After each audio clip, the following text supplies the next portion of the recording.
Now, I was catching up with a friend recently who was looking to get into the property market and purchase his very first property. And all these thoughts were coming to his head about financing, about finding the right deal, about how all this comes together and how difficult it can really be to buy your first property or any property for that matter. And after sitting down and chatting with him for about 5 minutes, what he realized is that it doesn't need to be that complex. And so I want to give you guys some key points around how I simplify my approach to property investing and home ownership, and how it doesn't need to be as big a deal as you make it. And if you can take those small incremental steps, you're going to get closer to creating those wins and purchasing your next property. So that is my first point, which is to start small. Work out that next task in front of you. Don't think that there's 50 steps ahead of you in this journey, which there probably is. Just think about the very next step. This is how I get through tough times. This is how I get through, when you've got 100 tasks, this is how I focus on the next thing. What's the most important thing to get that next step in my property journey, for example? So if you look at my position, I'm going to be moving house soon. And so the next step is to potentially look at booking in removalists. As simple as that. I don't need to worry about what I'm going to do with the kids, how I'm going to set up the house. All those extra next steps can come down the track. What is your very next step? When it comes to you and your property investing journey, your next step is typically going to be to have a chat with the mortgage broker and get them all of your documents. And this is where you can leverage your information and leverage your time.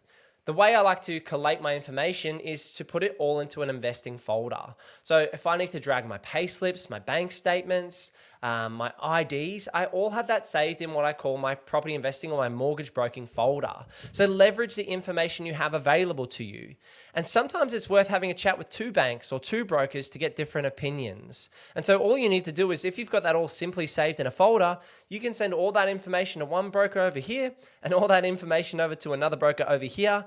And that's just going to give you more feedback to allow you to make an informed decision. The next point is to run your numbers, but not get bogged up in the detail. You want to understand that you can comfortably hold an investment property. And most investors purchasing between, say, $700,000 to $900,000 as example numbers are going to be somewhere around $15,000 to $20,000 a year out of pocket for an investment property at this point in time before further tax benefits. And so what that means is, if it's going to cost you $2,000 a month or $1,500 a month to hold that investment property, have you run your numbers and looked at your savings rates to make sure that you can hold this asset comfortably? Property investing isn't just about the cash flow, it's also about the capital growth and the balance sheet as well. And so if you're going to willingly take a $20,000 loss a year on the cash flow side, you need to make sure that you're buying a property with upside and growth potential. The way I get comfortable with these risks as an investor myself is I buy in larger markets. I buy in Brisbane, for example, in Southeast Queensland, where there's a population of 1 million people, not 50,000 people. And so my risk is reduced massively because the market is dominated by owner occupiers. Even when I buy in more regional towns like the unit block Emily and I purchased in 2021 in Coffs Harbour, that Coffs Harbour location has around 100,000 plus population. So even though it's a major regional town, I have reduced risk from that point of view. So you need to look at both the cash flow element to make sure you can comfortably hold your investment purchase or your own home if you're looking at your own place and how much that costs you to hold. And you also need to look at the growth or the balance sheet side of the equation to make sure this asset is working for you. And this leads me into my next point, which is that property is a long-term game. This is the really interesting point about this topic in today's video is, rather than making it a mountain, you can make the effort more like a molehill, but the outcome can still be huge for you in terms of the financial outcome. Let's say you're earning $100,000 a year.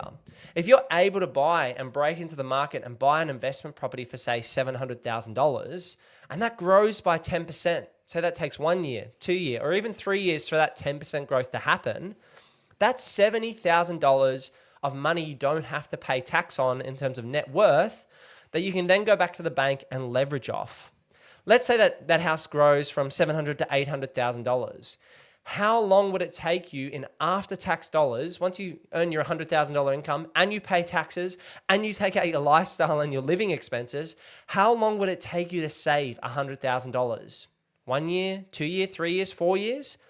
For most people, it's going to be 3 to 5 years to save the kind of money that could be earned in 1 to 2 years in terms of the investment property's growth. And so that's why I think it's so important to spend the 3 or 5 or 10 hours a month making sure that you're moving the needle on your property investment journey, because you're spending 40 hours a week going to work. And if you can spend the time of 5 hours a week working on your investment property portfolio, that might actually move the needle in terms of your financial journey more than you might think. And that's exactly what property investing has done for myself and my family. It's moved the dial more than it ever could by actively creating income. And the reason is, yes, you have to work and you have to save to start. And the hardest part is starting in that property investing journey. But once you start building in some automation and you get leverage to your advantage, this is where you get that snowball effect. So again, going back to that starting point of today's video, sitting down and chatting with my mate, I was explaining that if you could get into the market, if he could get the docs to the mortgage broker, if he could get that pre-approval and then go out and buy his first property for say $700,000 to $800,000, he's got his foot in the door. He's got his foot in the market. Once you get a little bit of growth on that property, then you can go back to the broker and back to the bank, refinance that asset, and then potentially break into property number 2. Now, what happens is that builds and you get that snowball effect over time. And so once you get from 1 to 2, 2 to 3 becomes a lot easier. If you go back and look at my financial timeline in terms of my property investing journey, it took me Emily and I, as a couple, 2.5 years to save a deposit for our first home. And then another 2 years to refinance equity and bring some savings together to buy property number 2. And then it was only 6 months later that we could buy property number 3. And so that's where you see that faster trajectory take place. Once you can get property number 1, then you can work towards the next one and the next one and building out your asset base to give yourself and your family more choices. Some other quick tips is don't chase perfection. Don't try and buy a unicorn. There's guys out there talking about, I want an 8% return and I want 15% growth. Unicorns do exist. There are deals, 1 in 100 deals that we buy in the buyer's agency that just is out of this world. But a good deal is that you've got right now can be better than a perfect deal that you wait 1 to 2 years to buy, because you want time in the market. Yes, timing the market is important as well, but it comes back to that long-term vision. If we're looking to build a portfolio for the long term, then buy a great or a good or great property rather than waiting for a unicorn, a 1 in 100 type deal, because they do exist, and that's the problem. They do exist. They are out there. But if you're sitting on the sidelines for months or years waiting for a unicorn when you could have just bought a reasonable deal, a good quality deal that was going to move the needle for you in terms of progressing your property journey, that in my opinion is why you shouldn't chase perfection. You should also be leveraging off the knowledge of others around you. Watch my YouTube videos, watch other Australian YouTubers and property investment content out there as well, and then take it and put it into action. It's all well and good to listen to this video today and go, yep, those points make sense to me, Luke. Yes, I want to chat with my broker. Yes, I want to buy that next property. Yes, I want to understand how to pull out equity and go again. But unless you actually take those steps and put all of those into action, nothing's going to happen in terms of wealth creation for you and your family. And that's something I've been very good at, as I've joked with Emily in the past, I tend to be a bit more go get 'em attitude, or a bit more brash in my approach to things. And that hasn't necessarily detracted from this property journey. Yes, we want to make calculated and informed decisions, but nothing beats taking action. You can do all the analysis you want. You can look at 10,000 suburbs and narrow that down to 100 suburbs and narrow that down to 10 suburbs and find the perfect streets. But unless you actually buy a property or have your money in the market, nothing's going to happen because you're not invested. And so taking action is critical. And that is also building the team around you to help action take place.